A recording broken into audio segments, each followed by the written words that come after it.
Let me tell you about a Thanksgiving that went sideways. This was years ago when I was still trying to heal my gut, but mostly just hoping things wouldn't flare. I had done a few good weeks of symptom management, was keeping things fairly calm, figured I'd just be careful around the holiday. I didn't really have a plan, just hoping, good vibes, supplements, fingers crossed. Fast forward to Thanksgiving dinner. I sat down thinking I could maybe eat a little bit of everything because I had been pretty good lately. I had turkey, mashed potatoes, stuffing, a bite of Brussels sprouts, maybe a little too much wine. I don't even remember dessert because I didn't even make it that far. My stomach completely bailed on me. I was bloated, in pain, trying to hide it, absolutely regretting every bite. Not because I was that bad. I hadn't cheated. I hadn't totally overdone it. But I had put my gut under pressure without preparing for it at all. And that's what today's podcast episode is really about. Your gut doesn't need to be perfect before the holidays, but it does need to be trained and prepared. Just like you wouldn't run a half marathon without a little prep, you don't want to throw your gut into one of the biggest food and stress seasons of the year with zero groundwork. So, today we're going to talk about how to train your gut to handle more and why waiting until after the holidays almost always backfires. So, let's talk about why gut symptoms always seem to spike during the holidays, even for people who have been doing fine all year. And I put fine in air quotes, okay? So, we're going to get back to why. First, the obvious stuff. The meals are bigger, the food is heavier, there are snacks everywhere, random appetizers, desserts on every surface, and usually three types of stuffing that someone will be offended if you don't try. You might be traveling, new time zones, different sleep schedules, eating at weird times, maybe skipping meals altogether. You're out of your routine, you're eating differently, you're sleeping less, you're doing that thing where you drink coffee to stay awake and wine to wind down. And when all that happens at once, you're basically putting your gut under pressure, and most of the time it folds. Here's why. When you're stressed or sleep deprived, your gut motility slows down. That's because your body shifts into fight or flight mode. And digestion isn't exactly a priority when your brain thinks you're under threat. The vagus nerve stops sending those rest and digest signals, and everything downstream from your stomach to your small intestine to your colon just slows down. That means food hangs around longer than it should, especially in the small intestine. And when it sits there too long, bacteria have more time to ferment it. That leads to bloating, gas, and that weird combination of feeling full but somehow still hungry. You're uncomfortable and unsatisfied, which is the worst combo. Your digestive enzyme output also takes a hit, especially when you're eating in a rush, multitasking, or stressed out. Enzyme release is highly dependent on parasympathetic activation, which means being in a resting state. And again, that does not happen when you're mentally juggling 10 things while standing over a kitchen island. So now you're eating more food, heavier food, richer food, and digesting is less effective. And that's where the real trouble starts because when food isn't broken down in the upper GI tract, like in your stomach and small intestine, it ends up reaching the lower gut in a form it was never meant to. Normally, by the time food reaches your large intestine, the only things that should really be left are water, fiber, and small amounts of undigested starch, things that your gut microbes are supposed to ferment. That's where you get healthy short chain fatty acids like butyrate produced, and everything moves along just fine. But when food is not fully digested, like when you're not making enough stomach acid or when enzyme output is low or your motility is off, now you've got partially digested fats, proteins, and carbs making their way into the colon where they don't belong. And that's a problem because now you're feeding microbes that we're never supposed to have access to that stuff. You can end up feeding the wrong ones or feeding too many, and that can throw off the entire balance of your gut. That's how you start to see bacterial overgrowth or dysbiosis. More fermentation, more gas and bloating, more urgency. You're running to the bathroom because your body's trying to get rid of what it couldn't break down properly. Inflammation ramps up, the gut lining gets irritated, your immune system starts paying a little too much attention, and everything just feels off. So again, it's not just what you eat, it's whether your body is actually digesting it well. And during the holidays, that whole process tends to break down. This is why I hear from so many clients things like, this food was totally fine last week and now it's a problem, or I feel like I react no matter what I eat. And it makes sense because if your digestion isn't functioning properly, even gentle foods can cause symptoms. It's not just about the food, it's about how your system is processing it. And on top of that, you're also pouring fuel on the fire, literally, with what you're eating and how you're living during the holidays, because inflammation is the third piece of the puzzle. When you're eating more sugar, drinking more alcohol, skimping on sleep, and living in a generally chaotic environment, as one does during the holidays, you're feeding the flames. Alcohol alone can increase intestinal permeability, which makes your gut barrier more reactive. Sugar can shift your microbial balance toward more inflammatory strains. And when you're not getting enough fiber, which happens a lot this time of the year, there's less fuel for the good bugs that actually protect your gut lining. So, what you're left with is a slower gut, weaker digestion, and a more inflamed environment, all while eating bigger meals in less ideal situations around more stress. Even people without gut issues feel off during the holidays. So if your digestion is already flaring in August, the holidays are going to test every weak link in the system. But this isn't about guilt or restriction or telling you to avoid the holidays. This is about giving your gut a little bit of a head start so it can actually handle what's coming. So now let's talk about why now is the best time to train your gut. Because here's the good news, your gut is trainable. Just like you can train your muscles or your mind, your digestive system responds to the inputs you give it, but it does take time. And that's why now, before the holidays, is the best time to start. When you work on improving digestion, motility, and tolerance, you're not just chasing symptom relief, you're actually laying down new patterns in the body, retraining the gut brain axis, calming the nervous system, supporting better enzyme production, and shifting the microbiome.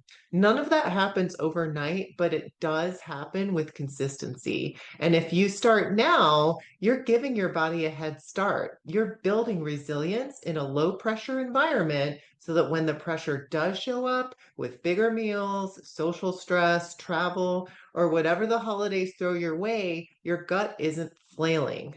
That's the whole idea behind gut training. You're not avoiding life, you're prepping for it. You're showing your digestive system how to handle more calmly, efficiently, and predictably instead of just trying to avoid triggers and hoping for the best. And this is a mindset shift for a lot of people because they think if their gut isn't doing well right now, they should wait until symptoms calm down, or until they're less busy, or until life feels a little more stable. But here's the thing, waiting doesn't make it easier, it actually makes it harder.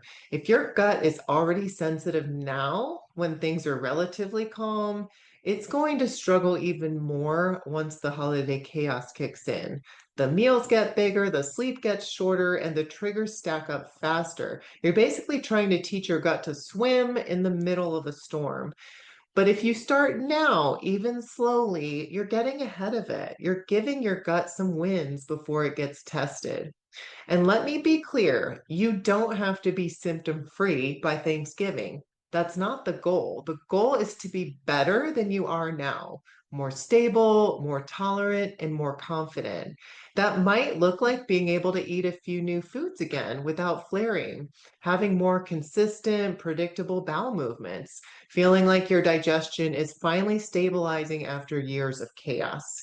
Maybe you can go out to dinner without dissecting the entire menu ahead of time, or show up to a holiday gathering with actual confidence that you'll hold it together for once.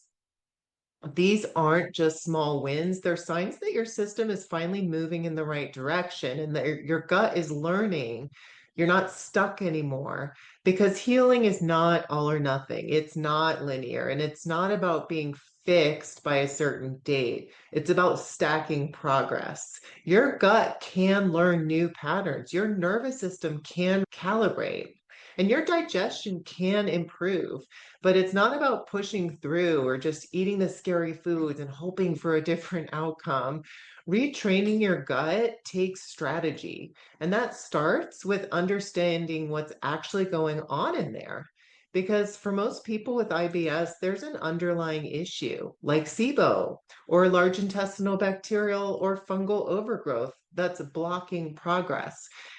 And if that's the case, your gut isn't ready to introduce foods yet. First, we need to calm the system, clear what doesn't belong, and get your body into a place where it can respond to the retraining process. And this right here, this is exactly what led me into functional nutrition in the first place, because I was seeing people do all of the right things on paper. I was seeing people follow the low FODMAP diet exactly as it's recommended, removing the high FODMAP foods, feeling a little better, and then trying to add them back in like it's recommended. That's what the process is supposed to be. Restrict for 2 to 6 weeks, then systematically reintroduce and figure out which foods are actually triggering you. But that wasn't happening. What I kept seeing over and over was people pulling out those foods, maybe getting a little relief, but then reacting to everything when they tried to add them back in. Garlic, onions, apples, beans. It didn't matter what it was, they were all triggering symptoms. And at that point, people give up. They start to think, well, maybe I can just never eat these foods again. Maybe my gut is just broken.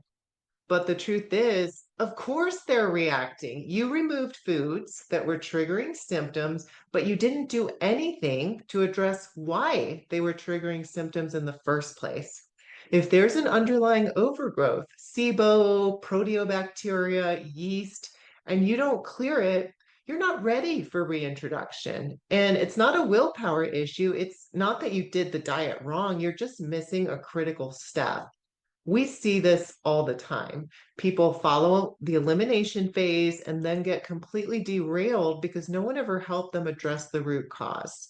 So when they try to reintroduce food, their gut's still inflamed, still overgrown, still dysregulated, and of course it reacts. And that's when people lose faith. They start to believe they'll never be able to eat normally again. But that's not true. It's just that the system still isn't ready. That's why this work matters. That's why the order of the process matters. You have to assess, you have to clear, and you have to rebuild. Then and only then can you start to expand your diet in a way that actually works.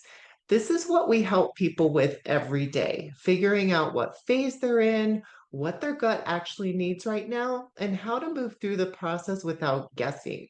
And that's why now is the time to start, not because you need to be doing everything perfectly by tomorrow, but because the earlier you start working with your gut, the more time you give it to rebuild before the holidays. So when November rolls around, you're not just crossing your fingers and hoping this year will magically be different. Your gut's actually ready. So let's talk about how to begin retraining your gut. So, what does it actually look like to train your gut? We're not talking about pushing through symptoms or forcing yourself to eat things you're clearly reacting to. Gut training is not, let's reintroduce everything and see what happens. It's a strategic process designed to help your digestive system work better. So, you're not just tolerating more, you're actually functioning better underneath. Let's break it down into 4 steps. Number one is start gently expanding food variety, and this is strategically. If your diet is super limited right now, the idea of expanding variety sounds terrifying. But the longer you keep your gut in a food bubble, the more sensitive it tends to become. That's because fiber diversity feeds microbial diversity. And when you stop feeding certain types of good bacteria, they die off and the whole ecosystem becomes less stable because diversity is what makes it stronger and more resilient. So we don't fix this by diving into a fiber smoothie with 5 different raw vegetables and a bunch of seeds and nuts. We start small, really small. Maybe you're just adding 2 spoonfuls of a cooked veggie you used to tolerate, or half a kiwi, or a quarter of a kiwi, or spoonful of chickpea pasta. And we pair that with digestive support and consistent patterns. This is not about forcing food, it's strength training for your gut. Small, supported steps that help rebuild your digestive capacity over time. Just like lifting weights builds muscle, you're not pushing past your limits, you're working with them and gradually expanding what your gut can handle. The second thing is supporting motility daily. This is one of the biggest differences between people who stay stuck and people who get better. If your gut isn't moving well, especially the small intestine, food ferments, microbes overgrow, and you'll keep reacting to everything no matter how safe it seems. Motility is not just about pooping, it's about how food moves through the system and whether your digestive tract is coordinating and clearing things out between meals. So we focus on things like meal spacing, and that means leaving 3 to 4 hours between meals to allow your MMC, which is your migrating motor complex, to sweep things out. This is one of the most important ways to prevent SIBO relapse once an overgrowth has been cleared. Gentle movement, like walking after meals to stimulate transit by stimulating blood flow. Supplements, if needed. This might include gentle prokinetics like ginger or artichoke extract for upper GI motility, or magnesium citrate, magnesium oxide, or motility blends for constipation support. The right approach depends on where the slowdown is happening and where overgrowth might be part of the picture. And then consistent meal time, so your gut gets into a rhythm. When motility improves, you reduce bloating, gas, and that full but still hungry feeling, and your tolerance starts to improve. On the contrary, when everything's backing up, everything's sitting there longer, fermenting more, and causing more bloating, gas, and discomfort. Calming the nervous system is number 3. This is a big one that often gets overlooked. Your brain and gut are in constant communication, and the main messenger between the two is a nerve called the vagus nerve. It runs from your brainstem to your gut and plays a major role in regulating digestion. When the vagus nerve is strong, it helps stimulate stomach acid, digestive enzymes, and keeps motility running smoothly. But when your nervous system is dysregulated, like when you're stressed, anxious, or constantly in go, go, go mode, the vagus signal weakens and digestion slows down. That's why we talk about meal hygiene, and that means sitting down to eat, taking a few deep breaths before a meal, not scrolling or working while you eat, chewing slowly. All of those things signal safety to your body. They tell your nervous system it's okay to shift gears into digestion now. That shift is what activates your parasympathetic nervous system, the calm, rest, and digest state where actual healing happens. You can also improve vagal tone with simple practices that gently stimulate the nerve and help rebuild that gut brain connection over time. But to understand how these work, let's talk briefly about where the vagus nerve actually is. The vagus nerve it actually runs down the sides of your neck, right near where you feel your pulse, and then through your chest and into your digestive tract. It's the main nerve responsible for switching your body into rest and digest mode, which is essential for things like stomach acid production, enzyme release, motility, and immune regulation in the gut. So when we say stimulate the vagus nerve, We're talking about gently activating that system so your body gets the message it's safe to slow down and digest. And you can do that in a few simple ways by humming or gargling, because the vagus nerve runs through your vocal cords and throat muscles. Making sound or engaging the throat stimulates it directly. So, humming, chanting, or gargling vigorously for 30 seconds a day can actually help improve vagal tone over time. Also, cold exposure. So, quick cold exposure, like splashing cold water on your face or ending your shower with 30 seconds of cool water, activates the vagus nerve through a reflex. But here's the key: the goal isn't just to shock your system, it's to stay calm while your body feels the stressor. So you want to consciously slow your breathing and stay centered and ride that wave of discomfort without panicking. And when you do that, even when you're having this shock of cold, you're actually training your nervous system to recover more quickly. And that bounce back is what builds vagal tone. And over time, that helps your gut stay more resilient in the face of real life stress. Another one of my favorites, as all of my clients know, is breath work. Deep, slow breathing, especially diaphragmatic or belly breathing, is one of the most powerful ways to activate the vagus nerve. And you're aiming for long exhales and slow rhythms, like 4 counts in, 6 or 8 counts out. This signals safety and helps dial down the sympathetic fight or flight response so digestion can turn on. And then the last one is gentle vagus nerve stimulation, electrical. So you can actually use touch to stimulate the vagus nerve. And there are non-invasive vagus nerve stimulators now on the market, like the Truvaga, which is the one that I have. And they use gentle electrical impulses to stimulate the nerve externally. I use this one myself. I swear by it. It's designed to help activate your body's rest and digest mode and can be a helpful tool for calming the nervous system when lifestyle techniques alone just aren't cutting it. If you don't have one of those, you can also just use touch to stimulate the vagus nerve. So, for example, massaging behind your ears or lightly massaging the sides of your neck where your pulse is, right where that vagus nerve travels through.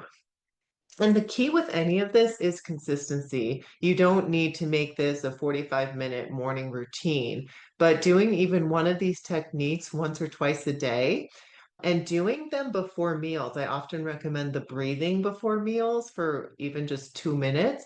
It can start to retrain your nervous system to be calm and to just go into a calm mode more easily and more automatically. And this creates an environment where your gut is able to heal. All right. The next thing is reducing inflammation so that your gut becomes less reactive. If your gut lining is inflamed, your immune system is constantly on high alert, which makes you more likely to react to everything, even foods you used to tolerate. And this is where people get stuck thinking they have histamine intolerance or MCAS. And while those can be real issues, I'm not saying they don't exist, they do. They're often rooted in gut inflammation that's never been addressed. So we start reducing the inflammation with nourishing foods, cooked vegetables, polyphenols, omega-3s, maybe targeted supplements like zinc carnosine, glutamine, or herbal anti-inflammatories, and identifying and addressing the root cause like overgrowth or leaky gut or depleted microbiome. And again, this is why just eliminating foods forever doesn't work. If you never heal the system, you never expand the diet. You stay stuck reacting to everything. But when you calm the inflammation and restore balance, your immune system chills out, and suddenly your gut doesn't freak out every time you try something new.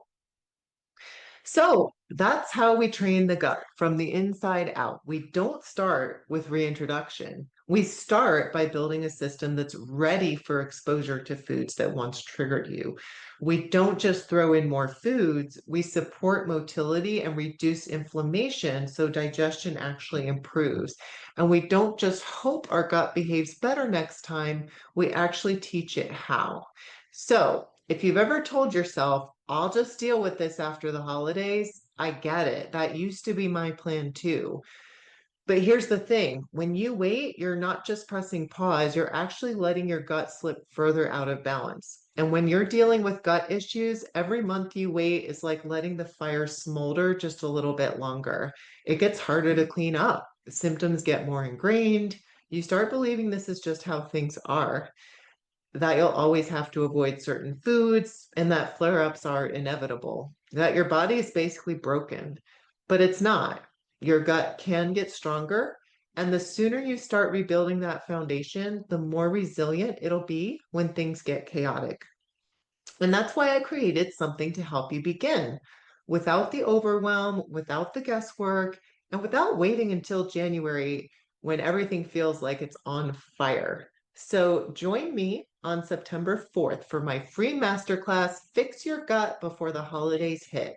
We're going to cover exactly what to focus on first, the steps that actually matter, even if you've already tried a bunch of things, and how to start shifting your gut toward healing now so that by the time Thanksgiving rolls around, you're not just bracing yourself, you're actually ready. This isn't about perfection, it's about creating calm, building momentum, and showing your gut that things can be different this year. The link is in the show notes. I would truly love to see you there.